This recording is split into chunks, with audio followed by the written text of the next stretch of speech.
राही मासूम रजा जी के बहुचर्चित उपन्यास आधा गांव के पिछले एपिसोड में हमने सैफुनिया और मिकदाद की प्रेम कहानी के जरिए एक ऐसी घटना का जिक्र किया जो किसी भी सभ्य समाज के लिए एक अनहोनी घटना ही कही जा सकती है। पिछले एपिसोड में हमने जाना कि मेहरुनिया को जब ये पता चलता है कि उसकी बेटी सैफुनिया का अफेयर जो है वो हम्माद मियाँ के छोटे बेटे मिकदाद के साथ चल रहा है, तो वे परेशान हो जाती है और सीधा दौड़ती हुई हम्माद मियाँ को जाकर ये बात बताती है। इस बात को सुनकर हम्माद मियाँ भी खासे परेशान हो जाते हैं, क्योंकि सैफुनिया जो है वो उनकी ही नाजायज औलाद थी और मिकदाद जो है वो उनका जायज बेटा था। तो इस तरीके से ये जो प्रेम कहानी है ये भाई बहन के बीच में ही शुरू हो गई थी। सब कुछ जानने के बावजूद भी हम्माद मियाँ अपनी झूठी शानो शौकत को बचाने के लिए चुप रहने का फैसला करते हैं। एपिसोड हमने यहीं पर छोड़ा था और अब हम इसे यहीं से पिक करेंगे, तो चलिए मेरे साथ। जय भीम, मैं शालिनी और आप देख रहे हैं अंबेडकर नामा। अच्छा ए बखत तय जा, उन्होंने कहा। कुछ सोचेंगे मेहरुनिया चली गई। हम्माद मियाँ उसके जाने के बाद ही अंदर चले गए। ई मेहरुनिया का खुसुर पुसुर करती रही तो से, कुबरा ने पूछा। तुमने मेरा जीना हराम कर दिया है। तुम्हें क्या जरूरत थी सकीना से टर्राने की, बदतमीज। हम्माद मियाँ ने अब तक उसे डांटा न था। वे रोने लगी। आंसू देखकर हम्माद मियाँ और आग बबूला हो गए।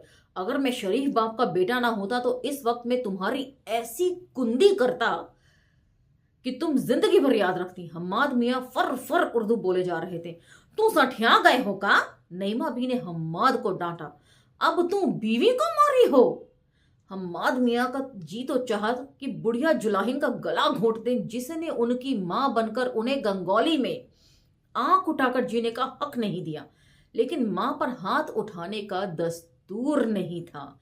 और हम्माद मियाँ हड्डी के कच्चे बन को रस्म और रिवाज का पूरा एहतराम करके छुपाने की कोशिश करते थे। वैसे उन्होंने अपने आप को समझा लिया था कि खानदान बाप से चलता है, वरना हजरत अली, इमाम हसन और इमाम हुसैन के अलावा तमाम अइम्मा मासूमीन कनीजों से पैदा हुए थे।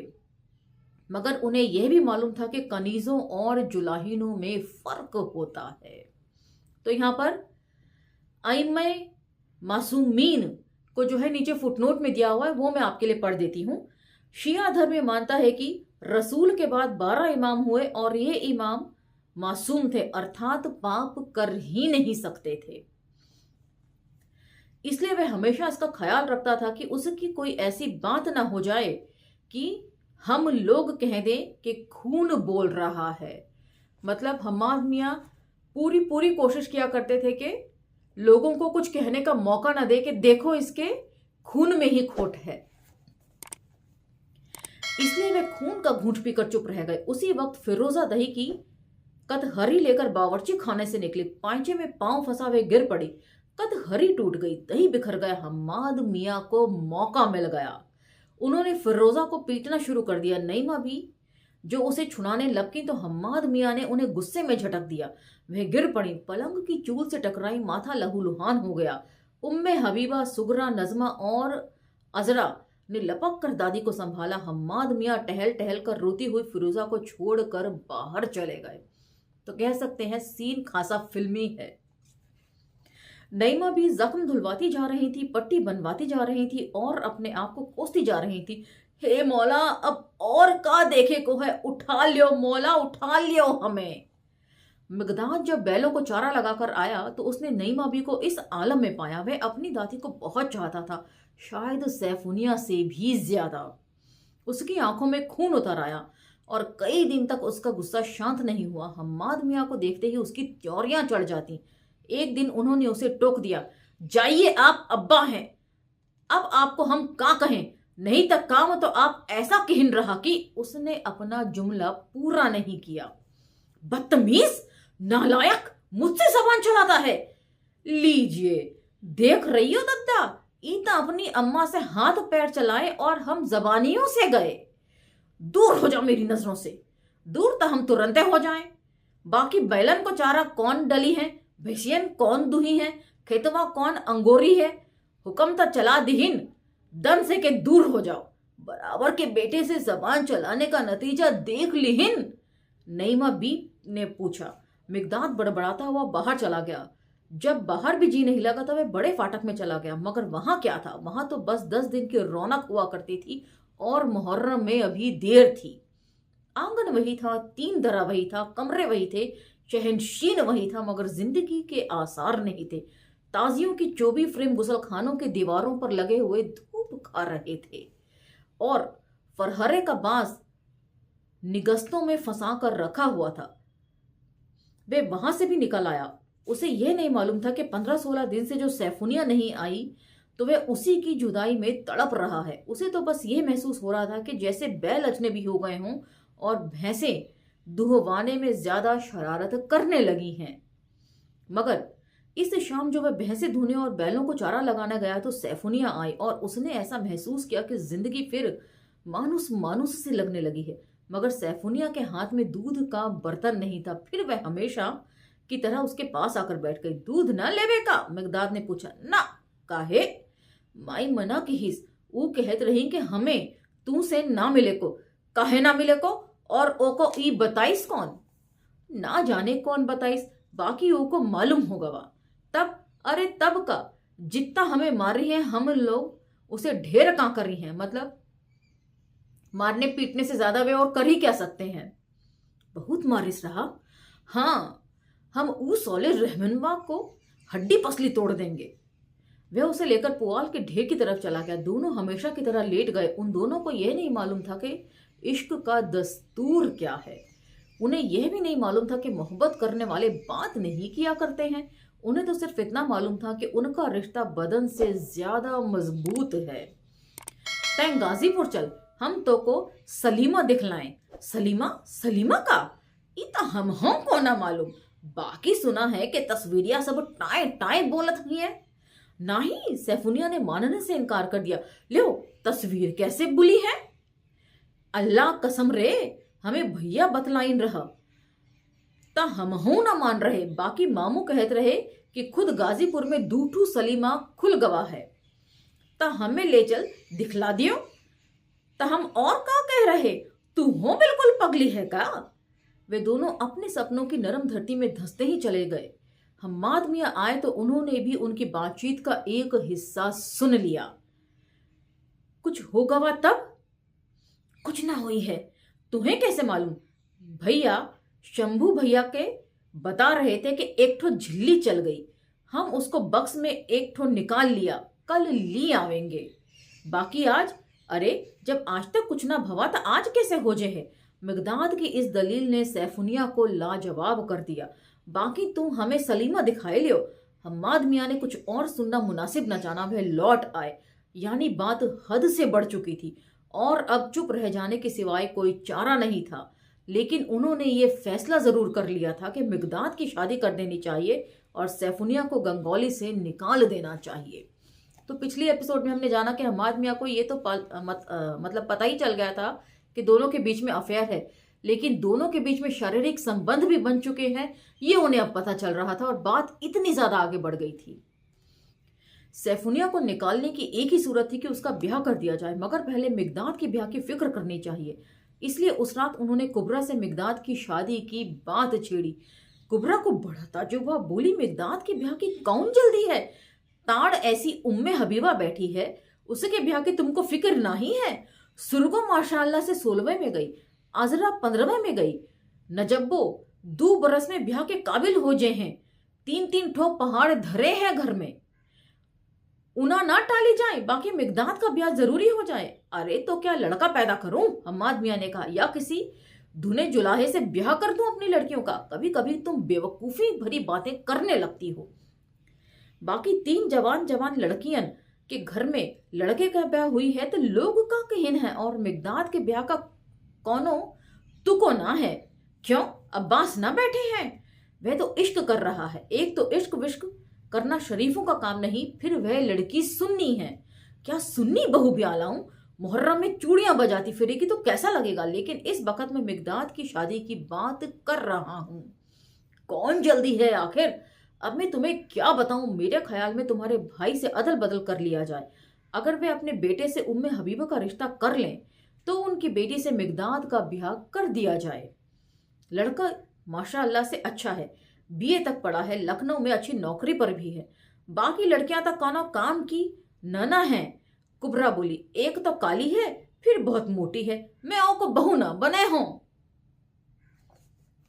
और क्या साहबजादे सल्लमहू हैं, जो बड़े हजरत यूसुफ है ना। और मैं कहता हूं कि आखिर तो वह लड़की घर की ही है, अगर हम ही ने उसे कबूल ना किया तो कौन करेगा।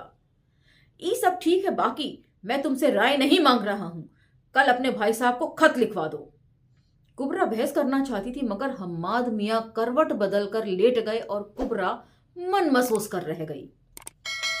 सगाई के लिए खतों किताबत शुरू हुई तो एक दिन उम्मे हबीबा के अलावा तमाम बहनों ने मिगदाद को घेर लिया। नेग की लड़ाई शुरू हो गई। नईमा बी ने बीच बचाव करवाया, मगर मिगदाद जिस तरह बहनों को झिड़क कर बाहर चला गया, उसने नईमा बी को परेशान कर दिया कि कहीं खुदा ना करे कोई और बात तो नहीं। लेकिन फिर ये सोचकर उन्होंने तस्कीन हासिल की कि अभी अभी तो लड़का जवान हुआ है, माशा अल्लाह से दुश्मनों के कान बहरे। किसी और बात का खतरा पैदा होने की क्या सवाल पैदा होता। उनकी छोटी छोटी बूढ़ी तजुर्बेकार आंखें मिगदाद की झल्लाहट का सबब न देख सकी। का बात है बेटा, ते ब्याह के बतियां पर बिगड़े काहे गवा रहे। उन्होंने मिगदाद को पंखा झेलते हुए कहा, हम ब्याह ओवा ना करेंगे। काहे ना करियो, अब हम आपको का बताएं भाई। मिगदाद फिर झल्ला गया, बस कह दिया कि ना करेंगे। ई तो कोनो बात ना भाई, बात भई हो चाहे ना भई हो, हम कह दिया कि ना करेंगे तब बस ना करेंगे। नईमा भी उसके खुरदरे बालों से खेलने लगी, बूढ़ी उंगलियां जुएं टटोलने लगी और मिगदाद सैफुनिया के बारे में सोचने लगा। इधर चूंकि हम्माद मियां ने बैलों का चारा डालने के लिए गया को सौंप दिया था काम, और भैंस धोने पर नबी जुलाहा मुकर्रर कर दिया गया था, इसलिए सैफुनिया से मिलने की आसानियां भी खत्म हो गई थी। बस इमाम बाड़े की एक खलवत रह गई थी, जो नज्जन मिरासी के खानदान के चले जाने के बाद वीरान पड़ी थी। वे खिलवत तो खुद अब्बास को याद नहीं रह गई थी, तो उसे कोई और क्या याद रखता। मिगदाद ने चुपके चुपके उसका झाड़ झंखाड़ साफ कर डाला और सबकी नजर बचाकर उसमें एक बसखट भी पहुंचा दिया। खड़ी दोपहरी में मिलने का वायदा था, लेकिन वह नईमा भी से छुटकारा हासिल करना चाहता था। आखिर जब उसके प्यार के चोंचले बढ़ गए तो उसने उन्हें घुड़क दिया। नईमा भी सन्नाटे में आ गई। उसके जाने के बाद ही उन्होंने मन्नत मान डाली, हे मौला, जो मिगदाद की शादी 7 खैरियत के हो गई और साल भर में लड़का भवाता में 8 की मिबर भरी हो और हाजिरी करे हो। हे छोटे हजरत, हमरी मदद करिए, बाकी लड़का साले भर में हो जाए तो हमरी ककुलत दूर जाए। ई ए मारे कह रही हूं कि आखिर मिगदाद ब्याह के नाम पर बिदग काहे रहा। मिगदाद इस मन्नत से बेखबर अली हुसैन की कोठरी में बसखट पर लेटकर सैफुनिया की राह देखने लगा। गर्मी बहुत ज्यादा थी, वे बार बार दामन से पसीना पोंछता। फिर उसने लोट कॉलर वाली अपनी कमीज उतारकर उसका तकिया बना लिया, मगर फौरन ही उसने अपना सर उठा लिया। बगली जेब में बीड़ी का बंडल था। बंडल निकालकर उसने देखा बीड़ियां नहीं टूटी थी। उसने फिर कमीज का तकिया बना लिया और एक बीड़ी सुलगाकर उसके गाढ़े धुएं की लकीरों में सैफुनिया के बदन के खतूत देखने लगा। सैफुनिया आई तो बिना कुछ कहे हुए वे एक तरफ सरक गया। सैफुनिया लेट गई। कहां सोच रहे हो? सैफुनिया ने पूछा। अब्बा हमरा ब्याह कर रहे, उसने कहा। लियो, वह हंसी। ता ए में घबराए कौन सी बात है? सोच रहे तो ठीक सोच रहे। का जिंदगी भर ब्याह ना करी है? ब्याह काहे ना करेंगे? वह बोला। बाकी तो से ब्याह करेंगे। ये जुमला शायद किसी नाइन ने किसी जमींदार के लड़के के मुंह से पहली बार सुना था, क्योंकि सैफुनिया यह बात सुनकर हैरान भी ना हो सकी। वे खिलखिलाकर हंस दी और बोली, पगला गए हो क्या? हमरा तुमरा ब्याह कैसे हुई है? कौन बुराई है एहे में? नहीं नहीं मियाँ, जहां तोरी सगाई लगा रहे हैं कर ले ना। वे ठुनका करेंगे तो ही से, नहीं तक करबे ना करेंगे। सैफुनिया ने उसके मुंह पर हाथ रख दिया। उसके होठों में गुदगुदी की एक लहर दौड़ी, फिर वे लहर उसके पूरे बदन में फैल गई। करवट लेकर उसने सैफुनिया को भींच लिया। उसकी गिरफ्त इतनी सख्त थी कि सैफुनिया का दम घुटने लगा, लेकिन दम घुटने की लज्जत इतनी शदीद थी कि सैफुनिया ने मना भी ना किया। बस उसने अपनी बड़ी बड़ी आंखें बंद कर लीं। हमरे पास 50 रुपया है, मिगदाद ने कहा। चल कलकत्ता भाग चले। ई तू का कह रहे हो? सैफुनिया आंखें खोले बिना ही उसने कहा। ई गांव में हम लोगन का रिश्ता अटूट है, तुम ब्याह कर लियो, हम तो तिहरे हइये हैं ना। इनकार किए मुन्नी सी आवाज सुनकर वे इतनी खुश हुई कि रो पड़ी और मिगदाद अपने होठों से आंसुओं के वे कतरे चुनने लगा। मगर वह जानती थी कि मिगदाद को बिरादरी की जरूरतों के लिए शादी करनी ही पड़ेगी। उसके हिस्से में तो आधा ही सूरज आ सकता था और उसने तो फिर कभी पूरे सूरज की तमन्ना भी नहीं की थी। उसके लिए तो इतना ही काफी था कि छुप छुप कर मिगदाद उसे अपने बाजू में इतने जोर से कस ले कि उसका दम घुटने लगे और वह आंखें बंद कर ले और भरे भरे शादाब होठों में एक जौफ पड़ जाए। वह देर तक चुपचाप पड़ी रही और उसके वजूद की गर्मी मिगदाद के वजूद की गर्मी में तहलील होती रही। बाकी हमरा तुमरा ब्याह कैसे हुई है? 10 बीघे खेती हमरे नाम है, मिगदाद बोला। हम अलग हो जाएंगे। और रहा कहां जाएंगे? उहे खिलवतिया में, मिगदाद ने कहा। जिहो को छोड़ी के हम लोग हेई वाले मकान में आए हैं और जॉन मियां न रहन देल। ते ई सब मत सोच, ते बस ई बता के हमसे ब्याह करबे के ना करबे।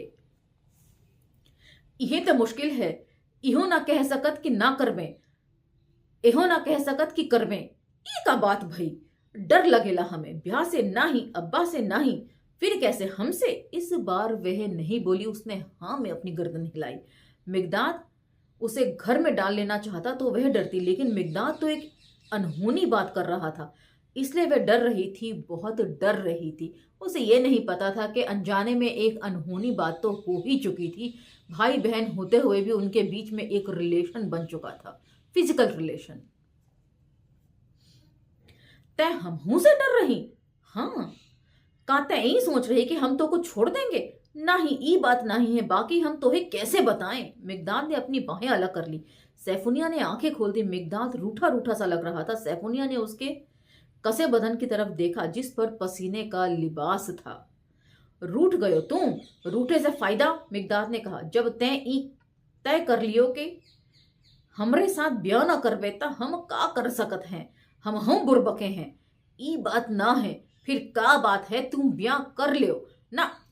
हमरी पूरी बतियाते सुन लियो। अच्छा कह ले, हम ई कह रही हैं कि जहां मियाँ कह रहे हैं तिहां ब्याह कर लियो।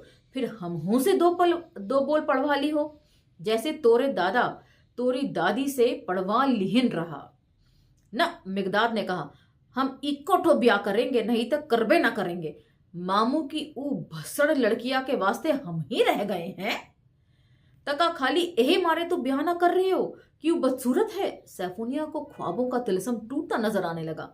जॉन ई बात है तो जा, हम तो उसे ब्याह ना करेंगे, ना करवे, ना करेंगे, ना करवे, ना करेंगे, ना करेंगे ना। मिगदाद ने इतना जोर के थप्पड़ मारा कि उसकी गर्दन फिर गई।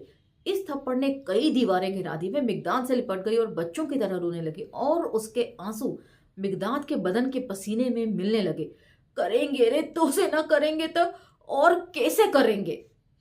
खिलवत की कोठरी में सन्नाटा हो गया। बस ये जुमला तानपुरे के तार की तरह लरसता रहा कि उसकी मध्यम जनकार धीरे धीरे सैफुनिया और मिगदाद के वजूद में घुलती रही, यहां तक कि दो बदन प्यार की आग में जल गए। फिर सैफुनिया चली गई।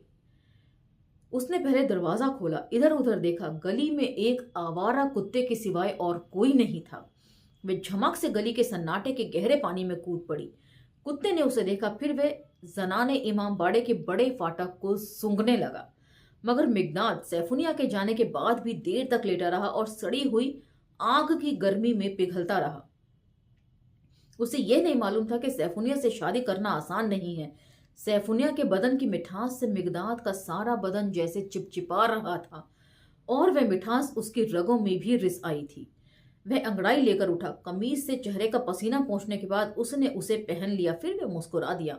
खाली बसकट को अपनी निगाहों से झाड़ने पोंछने के बाद वह कोठरी से बाहर निकला। दिन ढल चुका था। सहनची में धूप का कोई हल्का सा धब्बा भी नहीं था। धूप इमाम बाड़े की खपरेल को पार कर चुकी थी। कोठरी से कलश पर एक चील बैठी अपने पर तौल रही थी। मिगदाद ने उसकी तरफ एक फर्जी ढेला फेंका, वह उड़ गई। अनवारुल हसन के मकान की खपरेल पर पालतू कबूतरों का एक गोल बैठा हुआ था। उसने मिट्टी का एक ढेला फेंक कर उन्हें भी उड़ा दिया। इस गली वाले दरवाजे को अंदर से बंद करके वह इमाम बाड़े के परबी कमरे में आ गया। तो इसके साथ ही आज का ये एपिसोड हम यहीं विराम देते हैं और साथ ही इसका 6th टॉपिक भी समाप्त होता है। अगले एपिसोड से हम इसके 7th टॉपिक की तरफ बढ़ जाएंगे। तब तक इंतजार कीजिए और अब मुझे आज्ञा दीजिए। धन्यवाद। जय भीम।